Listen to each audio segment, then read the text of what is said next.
मजा नहीं आ रहा है। पिक्चर चालू करो बे। Sound take 7 action. मानक जी, सबसे पहले तो थोड़ा क्रोनोलॉजी भी समझ लेते हैं। चुनाव हो रहा था, ये बीजेपी के नेता कह रहे थे नेतृत्व में चुनाव लड़ा जाएगा, सीएम चेहरा नहीं। बाद में आरएलएम ए.के. वाजपेयी जी हैं, पूछिए क्या इनके नेता ये नहीं बोले थे कि नीतीश जी सीएम थे, सीएम हैं और सीएम रहेंगे? अब बताइए कि सीएम रहेंगे या नहीं रहेंगे। और दूसरा, जैसे ये मुख्यमंत्री बनाते हैं चुनाव के बाद, ये गृह मंत्री का जो पद होता है वो छीन लेते हैं, बचता क्या है सीएम। अब वो सीएम का भी पद छीन ले रहे हैं। और अब भी आप कह रहे हो कि नीतीश जी बहुत हार्ड बार्गेनिंग कर रहे हैं, खेल गए नीतीश जी। तो मुझे नहीं लगता कि आप किन चर्चाओं के बेस पे कह रहे हो। क्या नीतीश जी खुद आकर ये प्रेस कॉन्फ्रेंस किए? जहां तक नीतीश जी का हमेशा का आदत रही है या उनका एक पॉलिटिकल जेस्चर भी रहा है, चाहे वो रेलवे मिनिस्ट्री से जब इस्तीफा दिए तो आकर प्रेस कॉन्फ्रेंस किए। उन्होंने जीतन राम मांझी जी को 2014 में जब मुख्यमंत्री पद दिए, वो आकर प्रेस कॉन्फ्रेंस किए। हमेशा वो प्रेस को खुद ब्रीफ करते थे, अपने कैडर को, अपने वोटर्स को, अपने पार्टी को खुद ब्रीफ करते थे। ऐसा नहीं होता था कि गृह मंत्री जी जाकर उनका नॉमिनेशन करवा रहे हो। और इसके पहले आपने किसी भी अपने एनडीए का जो सहायक दल जितने भी हैं, गृह मंत्री जी, अमित शाह जी, किसी भी व्यक्ति का जाके राज्यसभा का नॉमिनेशन करवाए हैं क्या? ये पहली बार हो रहा है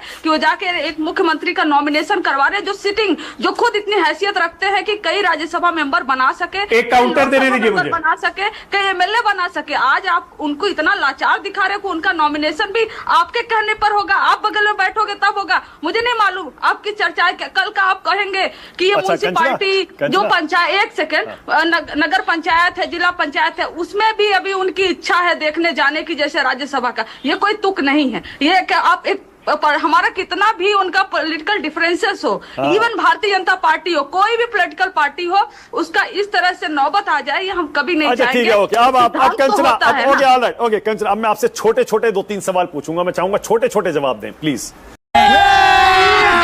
अभी मजा आएगा ना भिड़ो। उससे पता चलेगा कि आरजेडी का स्टैंड क्या है। अच्छा, 1 सेकंड, 1 सेकंड, थोड़ी क्लैरिटी आ जाएगी। अभी रुकिए, देखिए थोड़ी क्लैरिटी आ जाएगी। कंचना, नीतीश जी की तबीयत खराब है या नहीं है? क्योंकि आप चुनाव से प्रचार से अपने प्रचार में आप बार बार कह रहे थे उनके वीडियो देखिए, संभाल नहीं पा रहे हैं, अचेत हैं, अचेत हैं। उनकी तबीयत आज ठीक है या नहीं है? आपका स्टैंड बताइए आरजेडी का। मैं स्टैंड क्लियर बता रही हूँ और विथ उदाहरण आपको बता रही हूँ। सोनिया गांधी जी को लोकसभा लड़ना था, वो नहीं लड़ी। उन्होंने लिखा कि मैं लोकसभा इसलिए नहीं जा रही हूँ, क्योंकि नहीं लड़ रही हूँ क्योंकि हेल्थ की प्रॉब्लम है। कभी नीतीश जी का इन्होंने बाहर किया, जबकि सार्वजनिक रूप से पूरी तरह से दिख रहा था। तो ये क्लियर करे कि राज्यसभा इसलिए जा रहे हैं क्योंकि उनकी तबीयत खराब है, या राज्यसभा इसलिए जा रहे हैं क्योंकि खुद चाहते हैं, या बीजेपी चाहती है। अब आप गलत कर रही हैं। मैं आपसे क्या कह रहा हूं? मैं गलत नहीं कर रही हूं। रुकिए ना, मैं क्या कह रहा हूं? मैं कह रहा हूं प्रचार में आपने कहा था वो बीमार हैं। आज आपका स्टैंड बता दीजिए।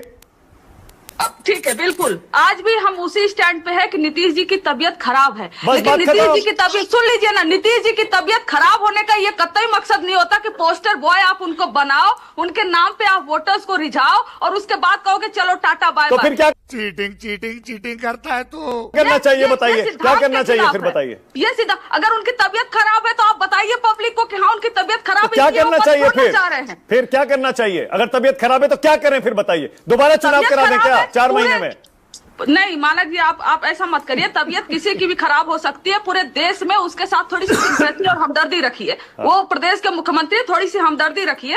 वो तबीयत खराब हो सकती, लेकिन सवाल ये है कि फिर आगे क्या करें? सुन लीजिए, ये सवाल क्या चिराग पासवान ने उठाए थे? ये सवाल क्या जीतन राम मांझी ने उठाए थे? ये बात क्या रद्दीमाल हो चुके नीतीश कुमार, सम्राट चौधरी नहीं कह रहे थे? तो यहाँ पर सारे नेता बैठे, सारे पार्टी के प्रवक्ता बैठे हैं। जो सवाल आप हमसे पूछ रहे हैं, आपका पूरा हक है कि उनसे भी सवाल पूछिए कि किस बेसिस पे उनको कुर्सी से हटाया गया। हम उनके साथ है अगर उनकी तबीयत खराब है। और वो पॉलिटिकल जोक नहीं हो सकता मानक जी। किसी की तबीयत खराब होना पॉलिटिकल जोक नहीं हो सकता, लेकिन वो सीएम पद पर नहीं रह सकता। लेकिन किस लिए आपने हटाई, ये जवाब तो आपको देना चाहिए ना। ठीक है, ओके, ऑलराइट, मैं समझ गया। मतलब आरजेडी का स्टैंड ये है कि नीतीश कुमार जी की तबीयत का जो आपने सीक्रेट बनाया हुआ है उसको पब्लिक में रखिए और फिर उनको हटा दीजिए। मतलब उनको कहकर बताकर हटा दीजिए। ठीक है। कैसे सीएम है नीतीश कुमार? कंचना यादव, नीतीश जी कैसे नेता, कैसे सीएम है? देखिए, कैसे नेता कैसे सीएम है, इस डिबेट में जाएंगे तो कई घंटों डिबेट हो सकती है। एक पर्सन है, एक कुर्सी पर बैठे हैं, एक पद पर बैठे हैं, उस पद की गरिमा है, उन्होंने क्या किया क्या नहीं किया, पब्लिक उसको इवेल्युएट की थी, इवेल्युएट करी है और हमेशा करेगी। तो उस नजरिए से हम नहीं देखेंगे। आज एक सैद्धांतिक रूप से बात हो रही है, एक पॉलिटिकल मोरालिटी के रूप में बात हो रही है। आप कह रहे हो उनके लिए विन विन सिचुएशन है। ये सिर्फ आपको ही क्यों दिखाई दे रहा है? ये उनके कैडर को क्यों नहीं दिखाई दे रहा जो प्रोटेस्ट कर रहे हैं? जो कह रहे हैं हम आत्मदाह कर लेंगे, उनको क्यों नहीं दिखाई दे रहा? उनके कार्यकर्ताओं को क्यों नहीं दिखाई दे रहा? चर्चाएं बहुत एंगल से हो सकती है। अच्छा कंचना, इसमें एक एंगल और मैं बताता हूं, इसमें एक एंगल मैं बताता हूं। आज आपको जो इतनी हमदर्दी अचानक नीतीश कुमार से होने लगी है, आप उनकी आलोचना करने को तैयार नहीं हैं। आप कह रही हैं भैया उनको बीजेपी गलत कर रही है, हम उनके साथ हैं, इतने बड़े नेता हैं, मुख्यमंत्री। आपको ये हमदर्दी इसलिए हो रही है क्योंकि आपको अभी भी लगता है कि जेडीयू का वोट जेडीयू से खिसकेगा, और वो जब खिसकेगा तो कहां जाएगा? आप उस वोट को अपनी तरफ खींचना चाहते हैं, इसीलिए आप नीतीश कुमार के खिलाफ एक शब्द नहीं बोलेंगे। सही पकड़े हैं मानक जी। महाराष्ट्र में शिवसेना को उन्होंने तोड़ा, तो क्या हम शिवसेना के साथ खड़े नहीं हुए? क्या हमें शिवसेना का वोट मिल रहा था? क्या अकाली दल को खत्म किया इन्होंने? जब हेल्थ ग्राउंड पे उड़ीसा पे इन्होंने सवाल उठाया और पद से, मतलब जिस भी तरीके से उनका पॉलिटिकल नैरेटिव मोदी जी ने बनाया उनके हेल्थ को लेकर, नहीं क्या हमने बोला नहीं? क्या पर जेडीयू टूटी थोड़े है? कहां टूटी है जेडीयू? नीतीश कुमार खुद फैसला कर रहे हैं कि वो राज्यसभा जा रहे हैं, आप कह रहे हैं जेडीयू तोड़ दी। वो बेहतर है, लेकिन अगर चुनाव के पहले हम कह रहे थे कि इनको मुख्यमंत्री पद से हटा देंगे, तब भी आप इसी तरह से आप एकदम रजिस्ट कर रहे थे और आज भी कर रहे हैं। समय के साथ आपको भी अपने ऑडियंस को दिखाने को मिलेगा। हम कह रहे हैं वो प्रूव हुआ है और प्रूव होगा। नहीं, एक मिनट मैं आपको याद दिला दूं, आप भी मेरे साथ दर्जनों डिबेट इस पर कर चुकी हैं, चुनाव से पहले भी। मैं हमेशा कहता था बीजेपी को जेडीयू का सीएम नीतीश कुमार के रूप में बनाना पड़ेगा, हम लगातार कहते थे, और फिलहाल एक बार को तो वही हुआ। किसी ने यह नहीं कहा था कि नीतीश कुमार नहीं हटेंगे, 5 साल सीएम बने रहेंगे। सबको पता था उनकी तबीयत के बारे में, ओपन सीक्रेट था वो, इसलिए उस डिबेट में नहीं जा रहे हैं। मैं तो ये कह रहा हूं कि नीतीश कुमार ने और बीजेपी ने मिलकर एक लंबा प्लान तैयार कर लिया, आपके हाथ में कुछ नहीं लगा, आप मान लीजिए, इस बात को स्वीकार कर लीजिए। देखिए, हम अपोजिशन में हैं, हम इस बात को तो पहले भी स्वीकार किए हैं। आप चाहे जैसे लड़े हो, चाहे धन तंत्र, जनतंत्र, मन तंत्र, जो भी तंत्र का उपयोग किए हो, उससे परे हम तो हम ये नहीं करें कि सीएम हम बन जाएंगे ना मानक जी। अगर हम ये दावा कर रहे हो कि सीएम हमारे बन जाएंगे, तब तो आपकी ये बात बनती है। लेकिन ये पूरी तरीके से ये कह देना कि जो नीतीश जी के साथ सिंपैथी है, वोट बैंक का, इससे परे है। इससे परे भी देखेंगे कोई भी पॉलिटिकल। अजय आलोक, छोटा सा जवाब। अजय आलोक कुछ कहना चाह रहे थे, अजय आलोक बोलिए जल्दी, क्या कह रहे हैं? सबसे पहली बात की बेगानी शादी में अब्दुल्ला दीवाना वाली बात है, जैसे आज